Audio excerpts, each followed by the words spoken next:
Mener une course en solitaire, c'est d'abord savoir résister. Antonio Pedro da Cruz n'a pas dormi depuis 24 heures et le voilà en tête de la deuxième étape de la Cap Istanbul. Au large des côtes de Sicile, le Cap-Verdien mène la flotte des Figaro avec 4000 d'avance, un peu plus de 7 km. Antonio est scotché à la barre, à la lutte pour garder son spi bien gonflé. En fait, il y a un peu de plafond et puis le vent il est instable. Je suis très serré. J'essaie de garder mon speed pour avoir la vitesse. Le vent il bouge de tous les côtés. Donc voilà, c'est un petit peu difficile. C'est vraiment beaucoup de patience, mais jamais pas mal. Il y aura sûrement dans la nuit, je pense, des périodes un petit peu plus favorables. Il devrait retrouver du vent auprès, ce qui est un petit peu plus reposant, en tout cas où on peut plus facilement dormir.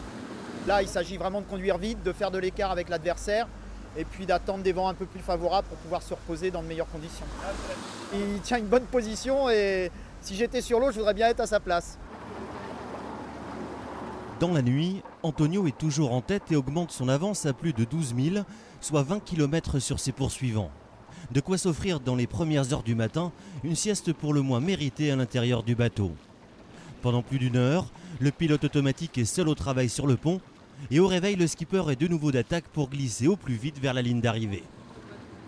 Là, vraiment, je suis heureux parce qu'en fait, depuis le départ, jusqu'à hier matin, jusqu'à cette nuit, à partir de 2 heures, là, j'avais absolument, mais vraiment, quand on dit absolument, c'était absolument pas fermer les yeux. Et donc, je commençais à avoir un peu peur en me disant qu'à un moment ou à l'autre, je vais tomber et puis mes camarades vont pouvoir tout faire.